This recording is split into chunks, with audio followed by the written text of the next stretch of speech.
All right. Hi, everyone.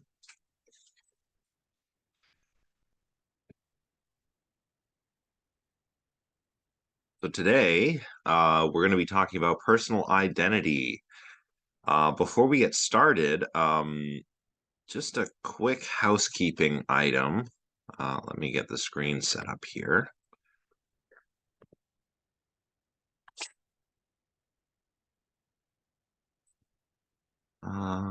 Okay. So one housekeeping item is I might briefly be interrupted as we're making our way through the material. There's supposed to have an exterminator visit the building this morning, and I have no idea when he's going to show up. So it could be in the middle of lecture, but um, if he does, it'll just be a quick 5-minute interruption. So hopefully no big deal. Also, the test. Test number 2, I'm probably going to push the due date for that back just ever so slightly. My initial plan was to have the test available today and be due the end of the week. But of course, I'm not finished putting the test together. So um, the test will probably open on Wednesday, and I'll just make it available for one solid week, all the way till next Wednesday. The test will also be a little bit shorter. Test number 2 will also be a little bit shorter than test number 1. One of the issues with test number 1 was that a lot of people actually ran out of time when it came to the long answer questions. Now, of course, this is not to diminish the importance of time management, but I do think it would be a little bit better for everyone if there were slightly fewer questions. So the test number 2 will be a little shorter than the first test. Yeah, it'll be like before. So you'll have the whole week. Yep, open exactly like before. Open book, you have the whole week. So I'll make it available starting this Wednesday, and then it'll go to 11:59 p.m. next Wednesday. Yeah. And then it will cover everything, everything we yeah, no. I'm glad you all are enthusiastic about this. It will be um everything that we've covered since the previous test, but obviously not this week's material.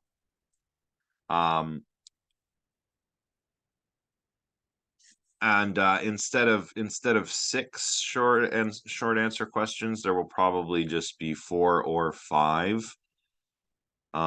Yeah, basically perception up until everything before this week. So expect that to be available on Wednesday. I know it's not much of an extension, but it's really the best I can do. So okay. Well, the exam isn't on a specific day. It's like the tests. All of this is in the course outline, right? So you have until the last day of the exam period, or you will have until the last day of the exam period to write the exam, or to finish the exam, I should say. And that is December 22nd. Okay.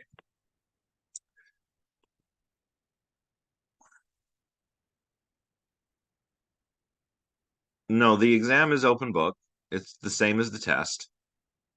And the test will be from perception up until what we covered last time. So that would be the nature of mind. Yeah, so you've got nature of mind, we have things, universals, perception, And did the last test include? Yeah, the last test went up to and including new directions and epistemology. So, yeah, essay is due on the last day of class.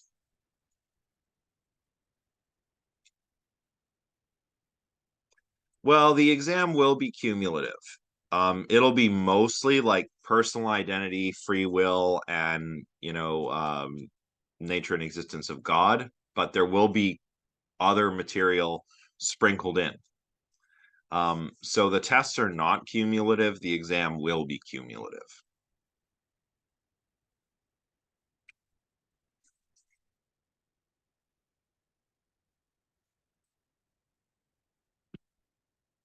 No worries. Okay, let's get into the material. So our topic for today is you finished your essay. No, I don't review material before it's due. Um, in fact, you should probably keep working on it. Like use all the time that you have, right? Don't just finish it and then leave it, because we've still got a few weeks to go here, right? So now you could have it reviewed at writing services. Um they're a service that the university provides to help students with writing structure and other technical things. But I don't review material before it's due. That would be giving kind of like an unfair advantage. Plus, I mean, I review it once it is due because that's uh, how these assignments go, right? Um, yeah, you can cite the Bible as a piece of text. Um, like if you're citing a particular story or something, you can use it like that. Like a historic use it like a historical or a literary text. Okay. So we should get on to the material because there's a lot to wade through today. So personal identity. This is one of those things that on the one hand, we're kind of super familiar with the concept of personal identity. After all, you are probably pretty used to being you, not someone else, right? But how does it work? In metaphysics, there are a lot of interesting questions to do with how we individuate persons and what makes you the person that you are. So maybe you've asked yourself, what is it that makes you a person with your own unique identity? I must emphasize. So, what makes you the person that you are and not some other person, right? And depending on how you usually tackle questions like this, depending on your sort of background, worldview, and things like that, you might offer various answers like your soul is what makes you uniquely you. Or if not the soul, perhaps something about your mind. Um, maybe your memories, for example, right? Maybe your memories are what make you uniquely you. Maybe it's not your memories at all. Maybe it's your body, right? After all, when you recognize people out in the world, you do it by recognizing their bodies, or at least part of their bodies, the face, typically. Um, of course, some people would say maybe maybe that's too vague. Maybe it's something like your genetic code that makes you who you are, right? There are a lot of different answers we could give to this question. Um, you might also ask yourself whether you are, not only what makes you, what individuates you from other people. You might ask, what is it that makes you the same person that you were previously? What makes you continue to be the same person? Right? After all, you've changed. You change over time. Uh, um, very simply, um, you've changed a lot from 10 years ago or 20 years ago, if you were around 20 years ago, right? But you're still the same person. What makes you the same person? Um, the body is always replacing its physical stuff, right? You're always growing new cells with old cells dying and replacing the atoms of the body, um, such that, I mean, you're still made of the same kind of stuff 1 year on, 10 years on. But you're not made of exactly the same stuff. You've got all new cells and all new atoms and all new molecules. But you're still you. Why are you still you if you are still you? Right? These are interesting questions. What makes you an individual person? What individuates you from other people? And what makes you you continually over time? Really interesting questions. Here's a thought experiment to get us started, and I'm kind of surprised that it's not treated very much in this book. Before we get to that, Ryan asks, are there philosophers that argue we aren't the same person from moment to moment? Yeah, there are. I should say, there are philosophers who argue that the idea of a stable, sort of unified, continuously existing self um, is not true, right? That's not how persons really are. So remember last time when we talked about bundle theory, um, uh, our David Hume talking about, I believe it was the nature of perception. We ourselves might be like that too. Um, and one of the first, probably the first thinkers to suggest this is the Buddha. So Buddhists are bundle theorists. They went with respect to the self and persons. Derek Parfit, whose teletransporter thought experiment we'll talk about next time, is also a bundle theorist. Hume is a bundle theorist with respect to not only perception but also selves. So, yeah, there are. And you may even deny that you may agree, but for different reasons, as we'll see in a moment when we get to the thought experiment. So you may have encountered this before.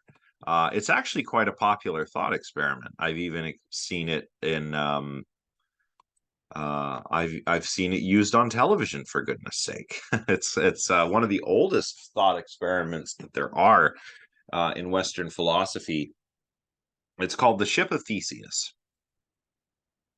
So Theseus is this legendary founder of the city-state of Athens.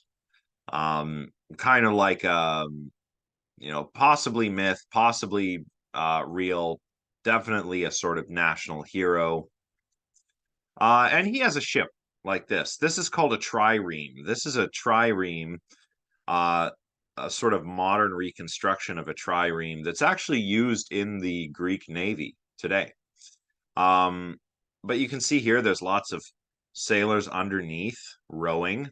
There's layers and layers of sailors. So in addition to wind power, this boat also has human power, or ship rather. And these were kind of like ancient Greek warships, right? You can see this scary looking eye and the this little pointy bit here, this would have been used to ram other ships. And that was warfare. That was naval warfare back in ancient Greece. A bunch of ships would meet up and ram each other until you had sunk all your enemy's ships. So Theseus has a ship like this one, and we want to preserve it. So we turn it into a museum ship, and we leave it, parked at its berth in the harbor. But after a long time, some of the pieces of the ship become sort of weathered and worn down, and they need to be replaced. So one at a time, over many years, parts of the ship are replaced. And after a long time, all the original parts of the ship have been replaced. So all we have is all this. You can imagine this whole ship, every single board, every oar, every bit of sail, everything is eventually replaced. And the question is it the same ship? Is it still the ship of Theseus?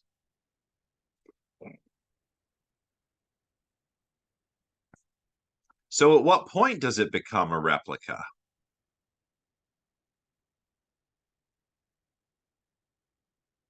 If you think that replacing all of the parts makes it a replica, then at what point does it become a replica?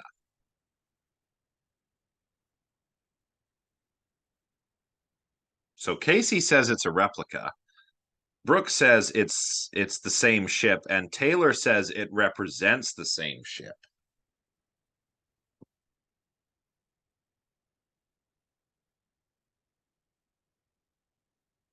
Yeah, because remember, after people are replacing the boards, but they're still coming to see the ship. Like, oh, look, it's the ship of Theseus. There's one of our museum workers fixing a part on the ship of Theseus, but it's still the ship of Theseus, right?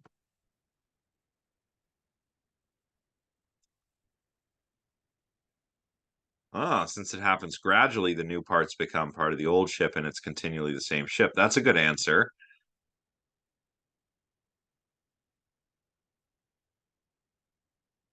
So there's some division over whether it's the same ship or not. That's good. So some of you said it remains the same ship because we're sort of treating it as the same ship, like, oh, hey, look over there at the ship of Theseus, right?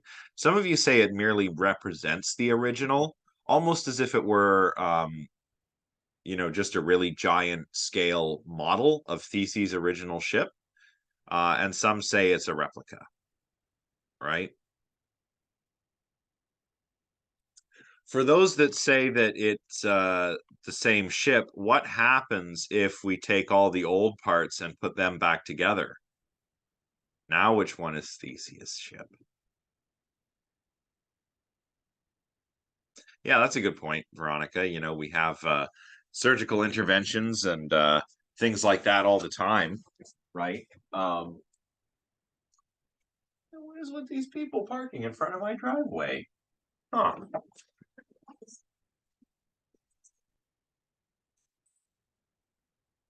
Sorry, I got distracted there. Now I should say, right, um, as with other thought experiments, um, the point here is not to arrive at some correct answer. Um, yeah. Well, it's in the harbor for many, many years, so we can't hold it against him um, that the ship is falling apart. But yeah, maybe for the knee example, it's as if I just replaced the sail of the ship, but the rest of the ship remains the same. Perhaps. Right. As I was about to say, I mean, this is a thought experiment. So the point isn't really to arrive at some correct answer, yes or no, it is or isn't the ship of Theseus. It's to get us thinking about the criteria that we're using for identifying this individual ship.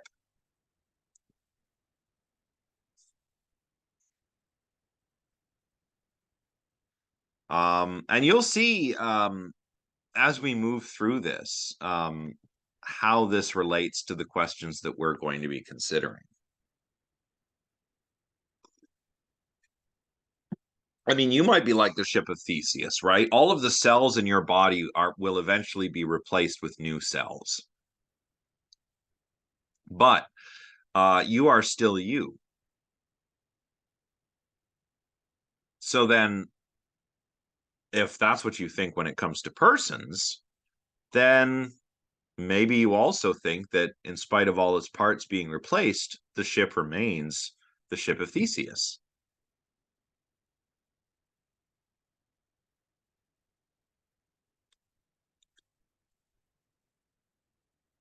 Oh, that's an interesting point, Casey. Yeah. It's the same church, but it's not because it doesn't function as a church anymore. It's tricky questions. Yeah, these are tricky questions. And also, what makes things a little bit more tricky is that there are lots of different ways that we can understand identity, right? Usually when we say identity, air quotes, identity, we mean that something is the same as something else. It's like the law of identity, right? It's one of the most basic um, laws in logic. I'll write it here. So here we go. The law of identity. A equals A. Really straightforward, right? That's usually what we mean in everyday vernacular when we're talking about identity.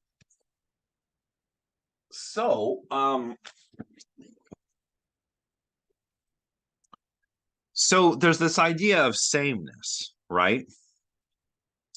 Um, but there's a few different ways we can break this down further. We can talk about qualitative identity, right? So X and Y have the same qualities. If we're talking qualitative identity, um, we um, we encountered this notion quite a lot when we were talking about universals. So, for example, Granny Smith apple and Kermit the Frog are identical in terms of the quality of being green, right? So that's qualitative identity. Then there's numerical identity. That's when X and Y are the very same entity. So think here of Batman and Bruce Wayne. They are the very same entity. Anakin Skywalker and Darth Vader, same entity. Um, Clark Kent and Superman. Walter White and Heisenberg, right? Um, Same idea. You can come up with lots of different examples. Um, Numerically, they are all the same individual. So that's numerical identity. And then we can add individual identity. This is what constitutes your individual nature. And there could be various answers to this, um, like those that we looked at before. Um, Maybe it's something in your DNA, maybe it's something in your memories, maybe it's your soul, right? There are various answers to this, but when we're talking about individual identity, we're talking about what it is, whatever it is that constitutes your individual identity. And then to make it even more complicated, there's also personhood identity. So whatever makes you count as a person and not a non-person, right? Um, and again, you're going to get varying answers here. What counts as a person? Most people will say human being, in some sense, is a person. Some people extend that um, a little more or a little less, though, away from just, oh, human being equals person, right? Some people like consider in America the debate over like reproductive health care and abortion and whatnot, right? Some people there are claiming that um from the moment of conception, you're a person. So if you're like a zygote, you're a person. And others, of course, claim no, you're not. You're not a person until you're born and you start to develop, right? So they draw the line of those two camps draw the line of personhood in different places, right? Do I need a body to count as a person? What if I uploaded my mind to a computer? If I were just existing, if my mind were just existing in in a box on someone's table, would I still be a person? Right? There's this interesting show on Amazon Prime called Upload. It's kind of like a satire of a science fiction satire where it's the near future, and when you die, you can be uploaded to a digital afterlife. But when you're uploaded, that company owns that copy of you, or you. Maybe it's not a copy, maybe it's you. That company owns that. So you're not a person anymore. You're technically legally a simulation of a person. Even though these people on the show seem to um, be just as much of a person as they were when they before they were uploaded. Legally speaking, they are not persons. So interesting, right? There are lots of ways that you can um, characterize what an individual person is. Lots of criteria for personhood too, right? Um, yeah, Blade Runner is also kind of the same, right? Those replicants um, of Blade Runner are artificial people. Well, the Tyrell Corporation would deny that they are people, right? I mean, that's the corporation that produces these replicants. But the replicants don't feel that way. The replicants say, um, you know, that they are persons, and moreover, they're upset that they only live 4 years. So these Nexus 6 replicants and from Blade Runner are like so lifelike, um, but they only live 4 years. You should all watch Blade Runner if you get the chance. So anyway, one way to characterize what a person is that people have, or persons rather, have mental lives. So whatever a person is, it's got to have consciousness and everything that comes with it. It's got to have a psychology. It's got to have memories, beliefs and desires, emotions, hopes, dreams, and aspirations, right? It's got to have a mental life. So, those are the psychological theories of personal identity. And that's what we're going to spend the most time on today. But you can also characterize persons in terms of bodies. So I know that there's so and so is over there, and Mr. So and so is over here because they have different bodies. I recognize them by their bodies. And these are pretty intuitive, right? It's like, how do I know the difference between my cats? Well, one of them is got a different body than the other. One of them is long haired and fuzzy, and the other is short haired and, well, not quite so fuzzy. And that's the primary way that I recognize them. If I'm in the other room, because they're brothers, they're pretty similar. If I'm in the other room and one of them starts meowing, um, I can't immediately tell which one is which. So I have to go and investigate. Right now I have one of them here. I just happen to have one here for research purposes. Right, buddy? Yes. So, there's a just simple example of how we individuate between my two cats, different bodies. Right, buddy? Yeah. So, twins. Yeah, good question. Well, with twins, things get a bit tricky, right?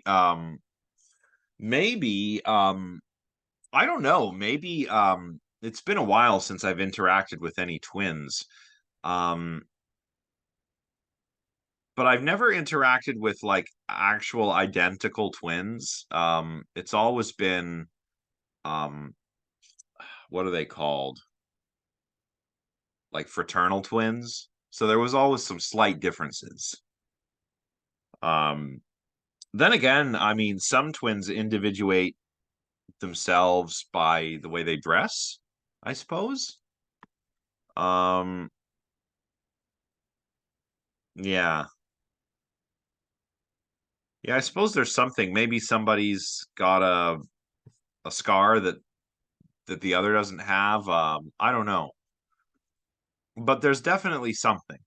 There's always going to be something. Maybe even where the body is. If we're going with body views, maybe where the body is or when the body is, right? Um, so those are two pretty intuitive ways to look at it, right? It's something about your mental life or it's something about your physical body. Um, and just kind of tell, huh? Yeah, I guess maybe there are things that you can't consciously pick up on. Um, but unconsciously you recognize so that when you see twin A, you recognize her, oh, that's twin A, not twin B, right? Even an identical twin. Like but then again, I don't know. Most of the like identical twins I've seen are just on television, so um hmm, yeah. Yeah, so there's something. There's always something. Okay, there are also hylomorphic views. These are pretty Aristotelian in origin. These are form and matter views. Um, that's what hylomorphism means. Hylomorphic, that's from hule, matter, and morphos, form. So what matters is that the matter of the body is organized by some organizing principle, and that is a form. And for Aristotle, the forms that serve as organizing principles for living beings, those are souls. The soul is not like a Platonic or like a Judeo-Christian Islamic soul. It's not Cartesian. It's not a ghost in the machine. It's not an immaterial entity. It is instead the organizing principle of a living body. Um, but we'll look at those next time. Let's start with psychological views of the self. So John Locke had a psychological view, and his view says that personal identity is really constituted by a sort of chain of remembered experiences, and we will call this the memory criterion of personal identity. Now, notice Locke is really concerned with numerical identity here. That is, he wants to know what makes you the same person throughout time, even though there are changes that happen to you. He wants to also know what makes you the person that you are, not some other person at a particular moment in time. That's what Locke is really interested in. So we'll call the first kind of question the persistence question. So what makes you you over time? You are still you. 10 years ago, you were you, but you've changed. You've probably grown quite a bit. Your psychology may have changed, right? Maybe you've just as the body grows and matures, the mind also grows and matures. What makes you the same person, right? You're like the ship of Theseus. Boards are being replaced. Maybe you're even getting an upgrade here and there. But you're the same ship. What makes you the same ship or the same person, right? The second kind of question is the individuation question. So what makes you this particular person and not someone else? Um, the memory criterion can help us address both of these, right? It's your remembered experiences that make you the same person that you are over time and that individuate you from other persons, right? Like, think of it this way. Everybody, maybe you've seen Freaky Friday, right? One of those body swap movies. There's actually a lot of body swap movies or and TV shows, and they can. It's a good comedic trope, right? Like, oh my God, I switched bodies with my mom. Hilarity ensues, right? So that's the kind of scenario that we're looking at here. So maybe I swap bodies.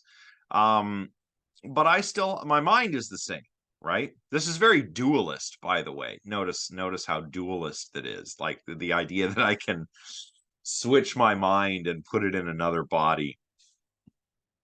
So if I go into a different body and then someone else goes into mine, but we each have our same memories, Locke would actually say I'm clearly me.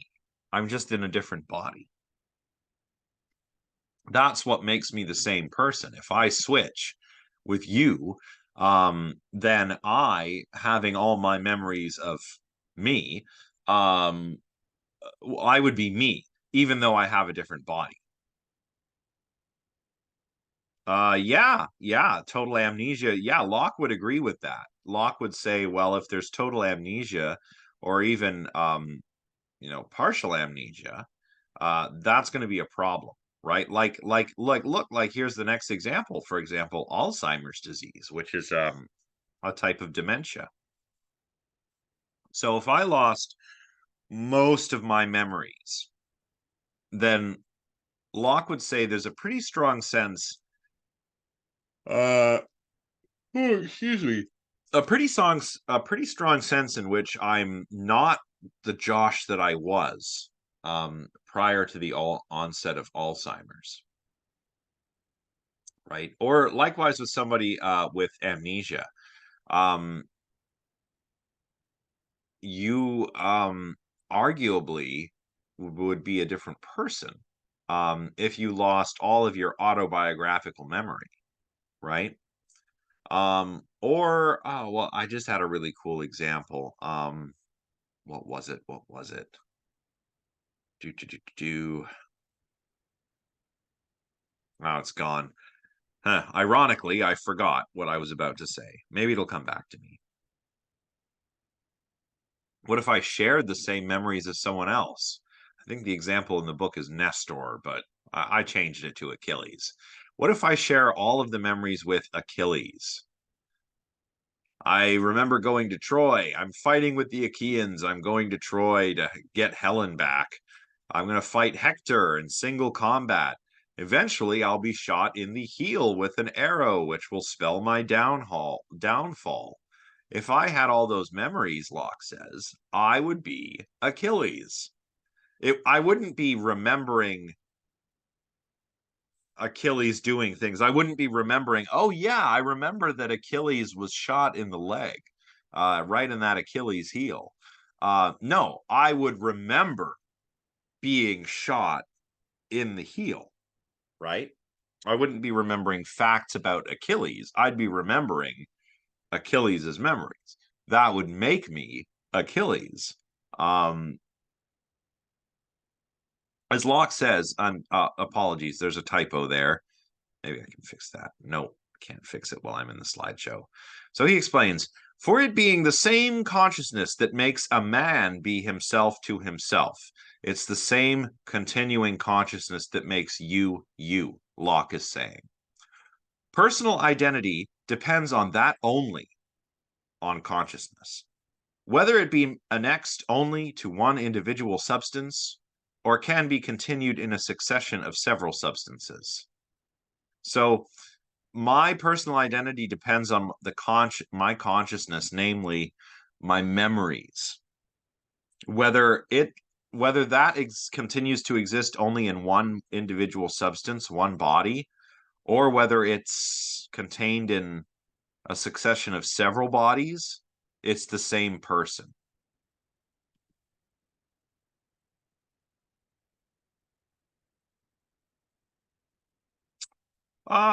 Yeah, I mean, Well, I don't know if Locke is really ignoring the unconscious here.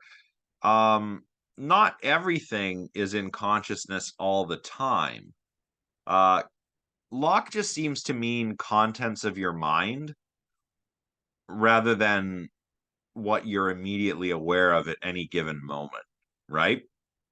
That's what he seems to mean by consciousness here. And he continues, for it is by the consciousness it has of its present thought and actions that it is self to itself now, and will be the same self as far as the same consciousness can extend to actions past or to come. So, personal identity for Locke is not a matter of body identity, or even having an immaterial soul. It's the thoughts and memories you have when you're conscious. What happens though if you lose consciousness? Because you might have been thinking to yourself, wait a minute, John Locke. I go to sleep every night. I lose consciousness every night. Um, as Billie Eilish said, when we fall asleep, where do we go? Well, Locke would say you actually cease to exist temporarily. What do you think? Let's pause and discuss briefly. What do we think about this idea that when we fall asleep, we cease to exist? Or how about you have to go to the dentist and you need some anesthesia? They've got to knock you out to get those wisdom teeth out or something. Do you cease to exist while you're at the dentist? Let's see what we all think.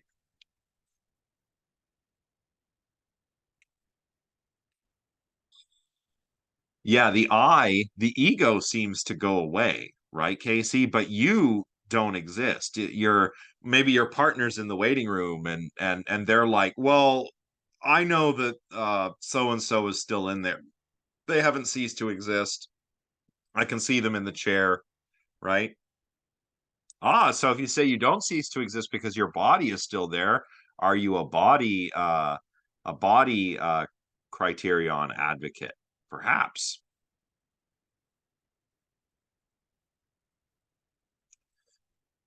Well, I would say your state, Tiana, that's good. Your state of consciousness, I would say, is not different. It's gone, right? You're not conscious at all.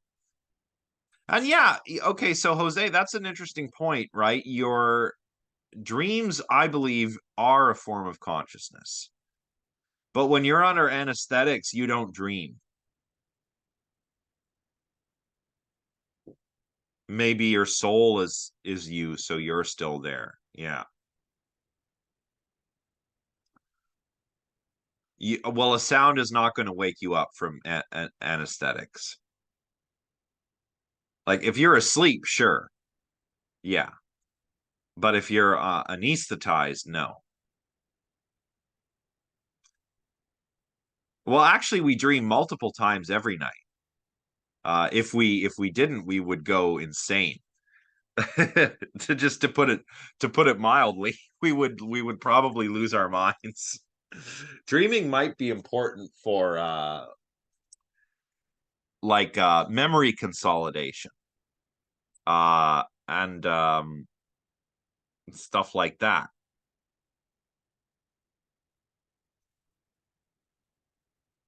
Yeah, like if you're asleep, there are automatic mechanisms that will wake you up. I mean, that's why alarm clocks can wake you up. Because you need to be able to wake up in order to deal with some kind of threat or something, right?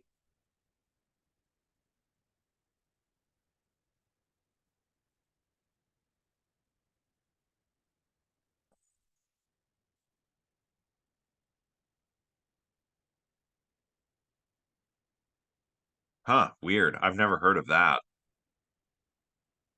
Hmm. That I'll have to look into that, whether that's a thing that happens. That's weird. How would that work? I'm not sure. I mean, what you're saying here, Dawson, that's interesting. I've got to read more about that. Um,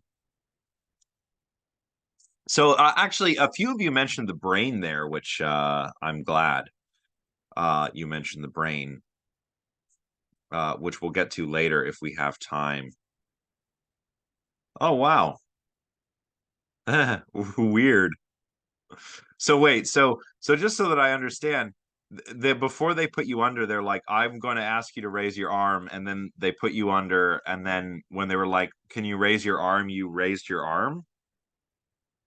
Wow, that's really weird. So were you unconscious?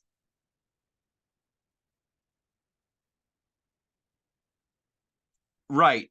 Were you were you like not conscious, or were you just like kind of like loopy? Oh wow, that's weird. Huh. Weird. Weird. Okay, that's fascinating. Thank you for sharing. That's really weird. I mean, I'm not saying you're weird. I'm just saying, isn't it weird how the mind works? It's fascinating. Um,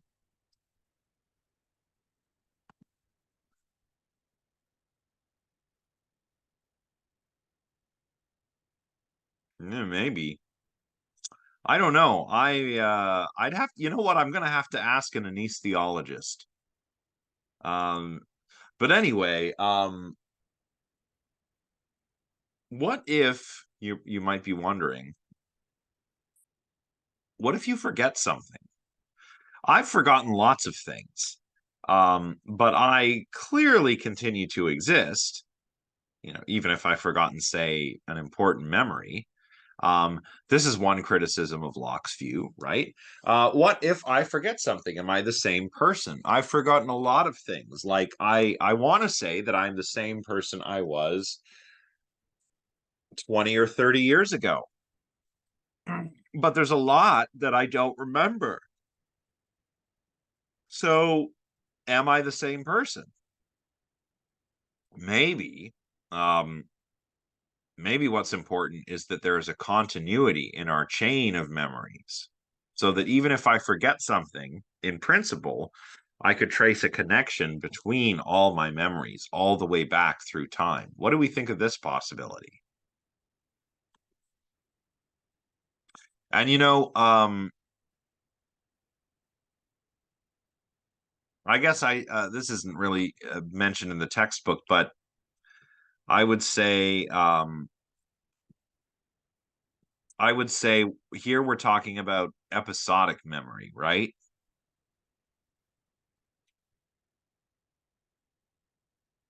So I mean, things that happen to us. Hmm.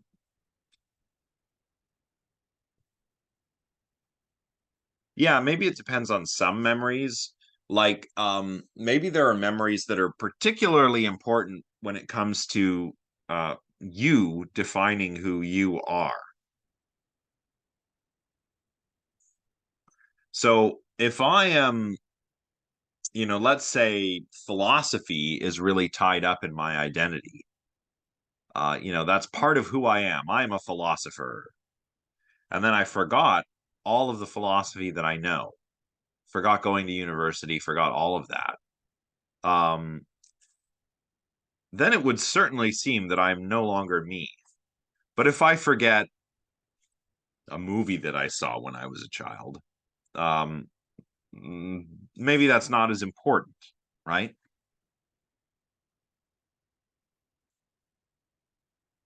Well, if you forget a person, I mean, they still exist. See, the worry there would be solipsism, right? If I forget about a person and it's like they don't exist anymore, well, I mean, they certainly would beg to differ, right? Yeah.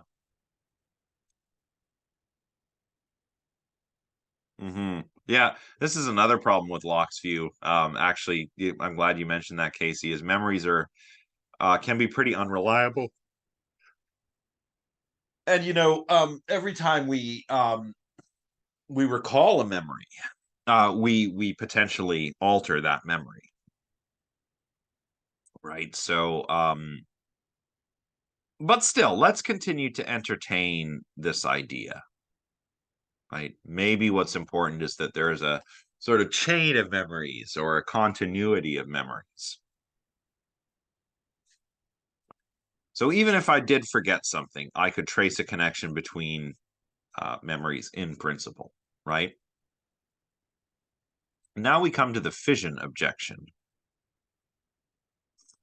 Yeah, yeah, like our memories are not set in stone. Um,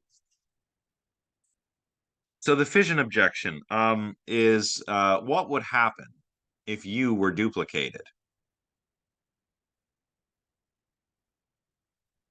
Um, yeah, yeah, memories are unreliable. But let's get to the fission objection. So imagine that you're duplicated. Um, the way that this might go is I don't know, maybe you're nearing the end of your life and it has now become possible to upload your mind into a computer. So I don't know, I guess it's a bit like that show that I mentioned earlier, Upload. Um, so you're going to die, and I don't know, call it the engineer, is worried that something could go wrong during the upload process. So maybe he makes two copies of me. So original me is called you. And as I'm about to be upload, he makes two copies, U1 and U2. Now it turns out that everything goes fine with the uploading process, but now there's two of me. So U1 and U2 share the exact same memories. But remember, identity. It means that A equals A. There should only be one of me. But now there's two. There's U1 and U2. Which one is me? Which of U1 and U2 is the same as you? This is a duplication problem. And the fission objection is the fission objection to the memory argument, the memory criterion, right? Memories are what make you you. Well, okay, what if there's two of you and you share the exact same memories? Who is you? What now, John Locke?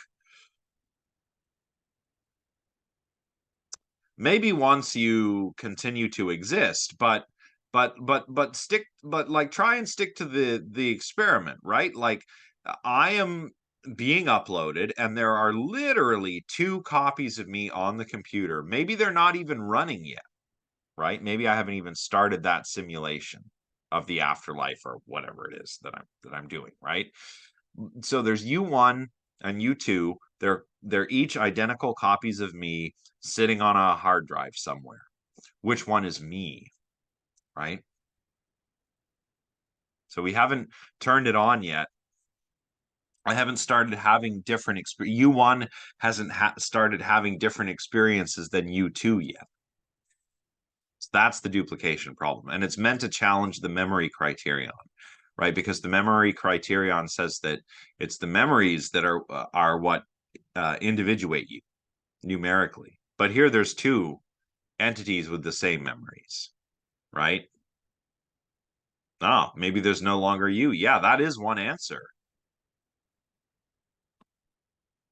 Or maybe they're both you.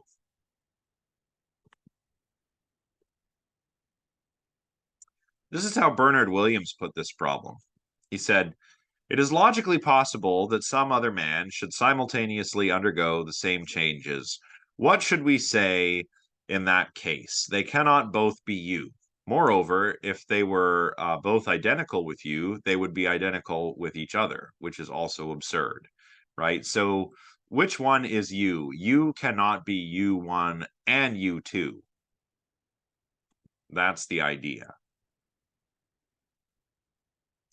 Roderick Chisholm said that, well, you must be identical to one of the new U's, either U1 or U2. We just can't tell which one you're identical with. So there is actually a metaphysical answer to this question, right? Is U identical with U1 or U2? There is an answer, but there's an epistemological problem. We just can't tell which answer is right. But you might disagree. You might say neither U1 or U2 is identical with you. Maybe when you branched into U1 and U2, so when I die and I'm uploaded, and two copies of me are saved, I cease to exist, and now there's two new individuals, U1 and U2. Or maybe the self is non-physical. So if the self depends upon the soul, right, this immaterial entity, then well, there's no problem with it continuing to exist in two places at once, potentially, right? Why not? It's non-physical. It could be in any place or no place. So our three options are either you ceases to exist, or you is either U1 or U2 now, we just don't know which one, or U1 and U2 are all the same person. Kind of like the Spider-Man meme, right? So, some people, as a result of these considerations, abandon the memory criterion and opt for a body criterion. What do you think? I mean, I know we had a lot of different answers to whether, U1 or U2 is you, or whether neither U1 or U2 are you. What do we think? Should we abandon the memory criterion or should we maintain it? Hmm. Yeah, that is interesting. Or through the memories, like as you say, family, we say that people live on in other people's memories of them, which is not exactly the same thing that Locke meant, but it is an interesting similarity. But what do we think? Like, should we abandon the memory criterion? Let's get some discussion going.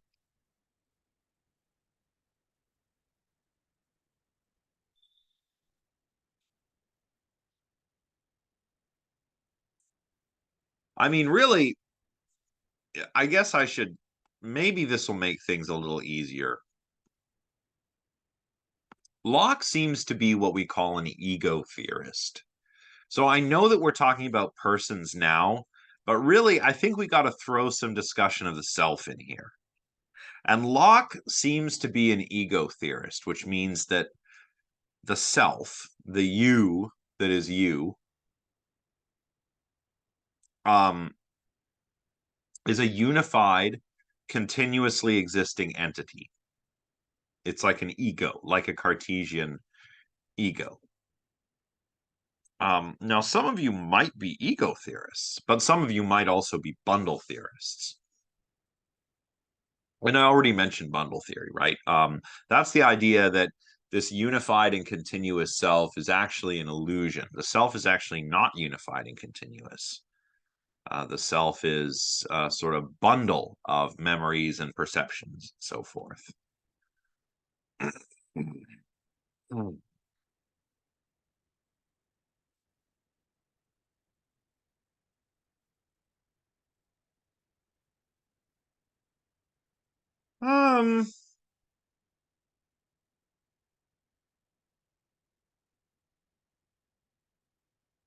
Um, I'm not sure what you mean. You mean, if U1 and U2 remember something that you did, they are still not you because they weren't the agent that did that made the decisions and performed the actions, something like that.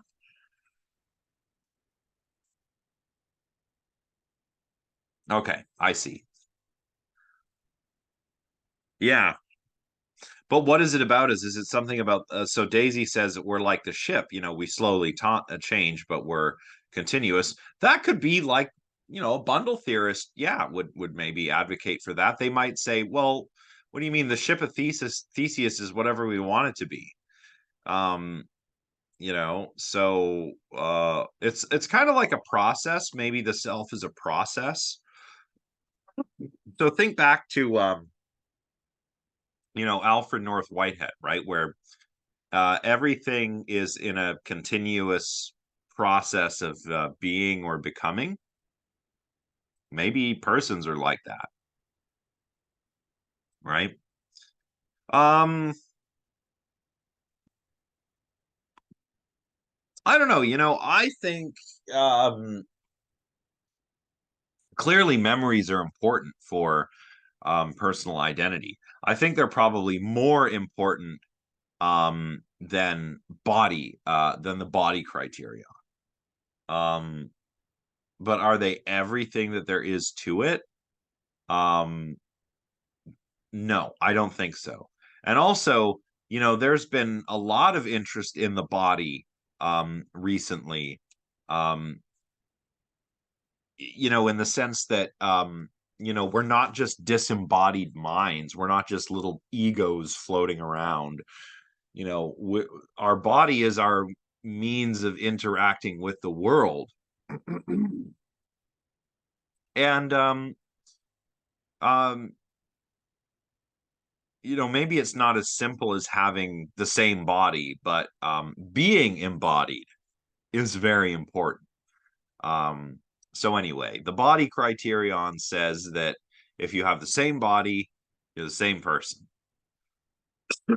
And it really helps us to address the persistence question and the individuation question, right?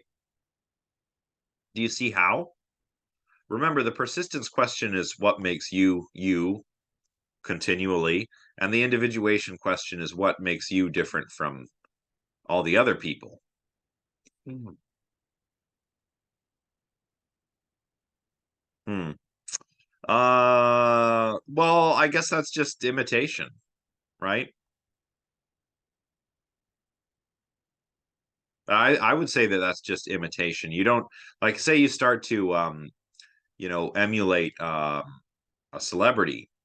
You don't become the celebrity, right? Like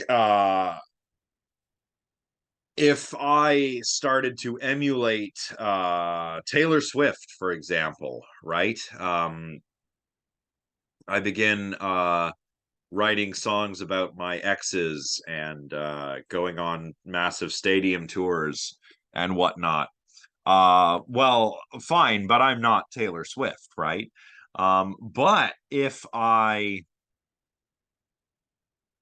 you're into the psychology or the memory criterion, if you gave me all of Taylor Swift's memories, then I would be Taylor Swift. But then others would say, hang on, well, what about your body? You wouldn't be Taylor Swift unless you actually swapped bodies, right? Because obviously, people would see me up there and they would say, I don't think that's Taylor Swift. So yeah, that's the body criterion. Um, well, yeah, I would say I don't know if it's solely mental. I think being embodied is important. I don't know. Yeah, because here's the problem. I'm not really an ego theorist. I'm kind of a bundle theorist. So I don't think it's like who's a person? Well, nobody really. Persons are not what we think they are, right? Yeah, exactly. Right? If someone rewrote all my memories and also changed my body so that now there's original Taylor and Transformer Taylor, then who is Taylor Swift? It's another fission problem. Um, one could say, well, the one who was here first. And maybe some people would accept that answer, but others might not, right? In any case, same body, just note, same body does not mean the same physical stuff, right? Bodies change. We are like the ship of Theseus, right? Rather, the body needs to have the right history. So bodies have this continuous history, right? Kind of like how we have a continuous chain of memories on the psychological view. Uh, Bodies change. So just just for an example, when I was 5 years old, I was short. I was under 6 feet tall. Now I'm over 6 feet tall, and I'm much older than 5 years old. But I'm the same person that I was. It's not because I have the exact same body that I had when I was 5 years old, but it's because the one I have now has continued from the body I had when I was 5 years old. So all of the cells are different. Heck, even all of the atoms are different. Um, but I'm the same person because I've continuously existed. This body has continuously existed over time, kind of like the ship of Theseus, right? So this is the body criterion, and it helps us individuate different people. So I am who I am because I have the body that I have, and you are you because you have the body that you have, et cetera, et cetera. And it helps us to answer the persistence question. So, my body has changed, but it's got the same history.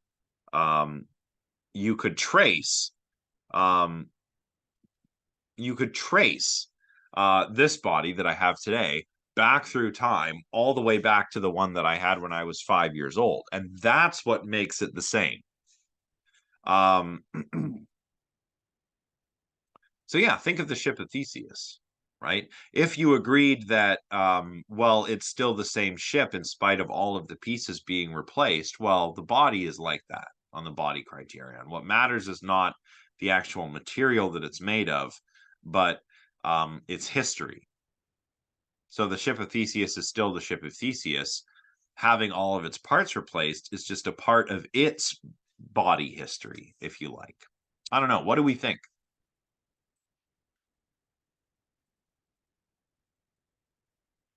Can get some more discussion going, perhaps.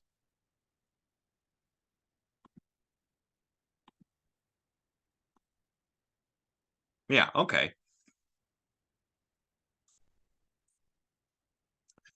But I still think that I still think that there's something important about memory, right? I like it's weird. Like so I don't think the self is this stable, continuously existing Cartesian ego. Um but the body seems to be kind of important, just like memories are important.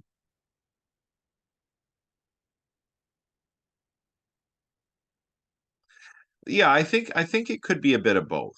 I mean, if put it this way, if I swapped memories with somebody, like if I had all of Achilles's memories, right?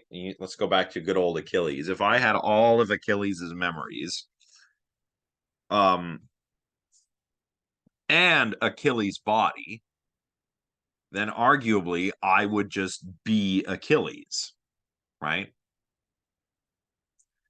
Now, imagine that I have Achilles' body, but none of his memories. Am I Achilles?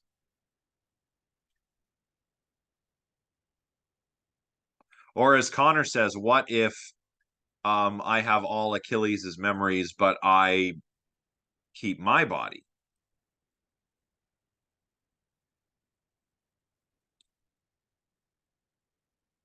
Yeah, I think you could say that, Daisy. I mean, after all, this whole idea of switching bodies is very Cartesian because it implies this sort of dualism where the mind and body are separable. Um, and that's dualism, right? That's just straight up dualism. Um, then again, right, a lot of these are just thought experiments, right? So we don't have to literally be dualists to consider what might happen if switched bodies with somebody, right? Yeah. Yeah. So, like again, like Achilles. I have all of Achilles' memories, his consciousness, and everything. I have all the psychological stuff, and I have his body. I'm definitely Achilles then, right?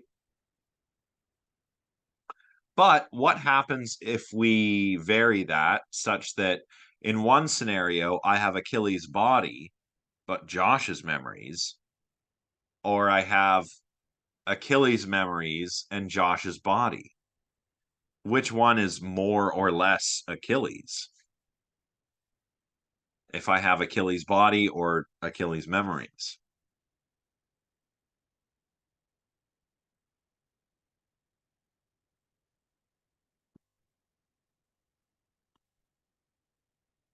Oh, really? So I'm more Achilles if I have Achilles' body, but not Achilles' memories. Okay, and Robin says the opposite. It's the memories that are more important.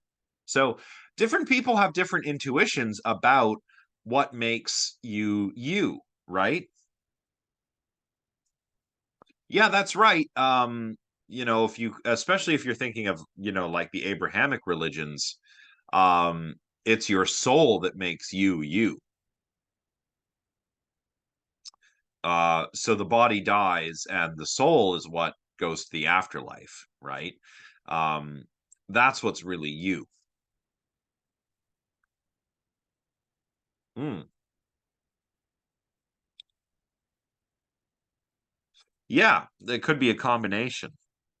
And by the way, all this soul stuff, that's what we'll talk about when we discuss the hylomorphic views, the views that are, I mean, there's the Aristotelian, the original Aristotelian stuff from Aristotle.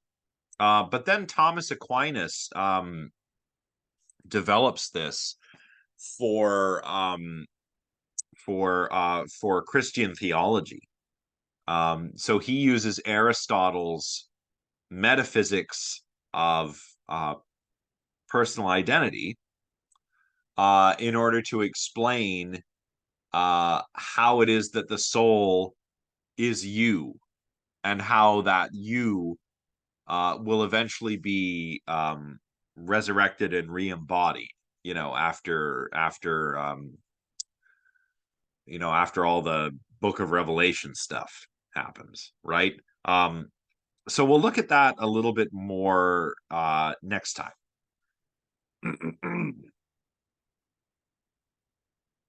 What about the brain? I mean, the brain is a pretty important part of the body. The brain is what underwrites our mental life. Um, Yet at the same time, it is also a part of your body, right? Hmm. Yeah. Yeah, that's true. Someone who is acting off.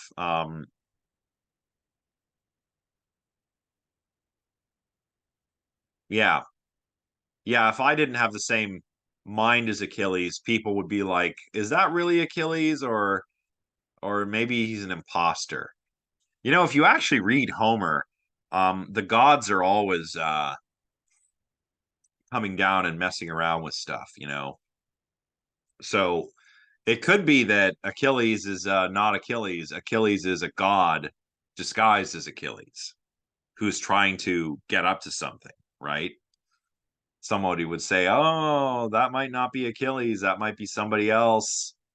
It's probably Apollo or Ares screwing with us, right? Just disguised as Achilles." Um, so just to finish up, the brain is a part of the body, but the brain also is what underwrites your mental life, your consciousness and your memories and all that other stuff. So maybe that's what matters. Think about it this way: you can lose parts of your body and remain the same person, right? um there are amputees, right? Maybe they undergo some kind of accident or injury and they lose a limb, but they remain the same person, right? You're not a different person because you're missing an appendage. So extend that further and imagine losing your entire body. Imagine you've lost your entire body. Maybe I've been in a car accident, and instead of uploading my mind to a computer, a mad scientist is able to take my brain out of my body and keep it alive in a jar, right?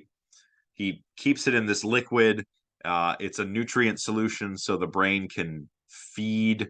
Um, and he can even hook me up to the world with sensors so that I can see and hear what's going on in the laboratory where I'm sitting in this vat.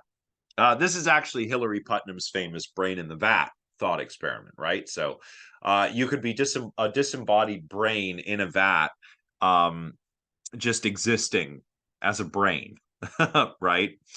Now imagine that you're in that vat, your brain is in there, you've lost your entire body, but your consciousness has continued. You still have all your memories and your thoughts, beliefs, desires, hopes, and aspirations. Well, then, arguably, you still exist. You're just a brain without a body. And as I said before, there's a similarity to the body view here. The brain is the part of the body that matters. So if your brain continues to exist, you continue to exist. But there's also a strong similarity with psychological views. The brain is what underwrites your mental life, as I said a moment ago.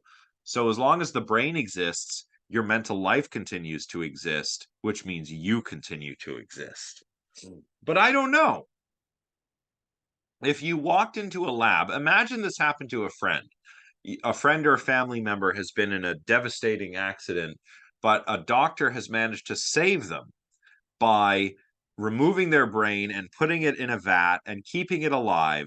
And you can finally go in. You're at the hospital, and the doctor comes out and says, "Okay, you can visit with your friend now." And you go in, and it's just this brain sitting in a jar, hooked up to like a speaker or something. And you're like, "Hey, so and so, how are you doing?" And the brain is like, "Oh, I'm fine. How are you?" Would you think of that as your friend, or would you just be like, "Oh, that's my friend's brain"? Um, what do you think?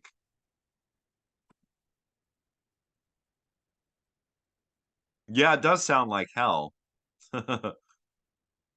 Yeah, it is kind of like RoboCop. Well, like Daisy, like think about like just in our scenario, we can have the brain with whatever means it needs to communicate. Soap opera, really? Oh my God, I need to watch that soap opera. Um, okay, so Casey, you would probably say, yes, that is the person. It's not that person's brain, it's the person.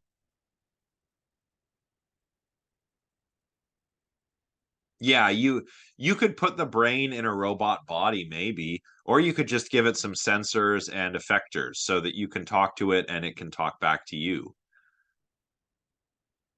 Yeah. It would be a basic body, not like get up and walk around body, but at least some eyes and ears, right? Yeah, I mean, it kind of, I guess in a way, it'd be similar to being paralyzed. And when you're paralyzed, you're still you, right? So is the brain in the vat still you or your friend? Yeah, maybe their identity will just change, continue to change. Like, well, I guess I'm a brain in a vat now. That's who I am. I wouldn't want to be a brain in a vat, but I'm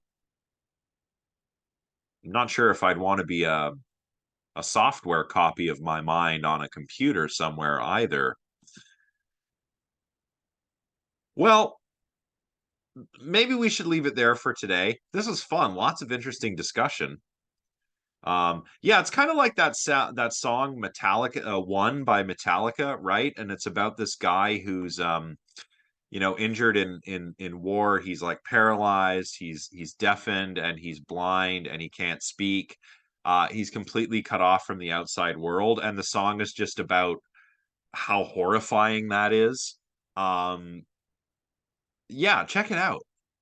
Um, so Next time we'll finish our discussion of like body-centered or brain-centered views of identity. In particular, we're leaving it off today. I think we've actually made it through most of the chapter. Usually I don't go all the way halfway. I go a little bit less than halfway. This time we've gone a little bit more. So we're just in or no, we are exactly halfway. So we're going to start off on 249 and talk about split brain patients. Then we'll examine hylomorphic views of personal identity, and we'll start off with Parfit's teletransporter experiment, which is kind of like doing some metaphysics of personal identity with a sort of Star Trek transporter device. So that will be a lot of fun. Ah, yeah, neat. Okay, yeah. Johnny got his gun. I didn't know that's what it. They used to do a lot of stuff inspired by books. Metallica, I mean. A lot of their stuff is inspired by books and short stories. Their early stuff, mostly. I mean, the early stuff is the good stuff. But maybe I'll have to check out that book. Anyway, um, yeah, we'll do the teletransporter experiment, talk about split brain patients, which are really interesting, and do some hylomorphic views on metaphysics of the soul. So thanks everyone. And yeah, the test, like I said, the test will be available Wednesday, and I'll just make it go all the way till next Wednesday. Um, that should help. It's nice when you have the weekend to do something, right? So take care, everyone. Um, I will see you on Wednesday, and we'll conclude our discussion on persons. Thank you so much. Bye for now.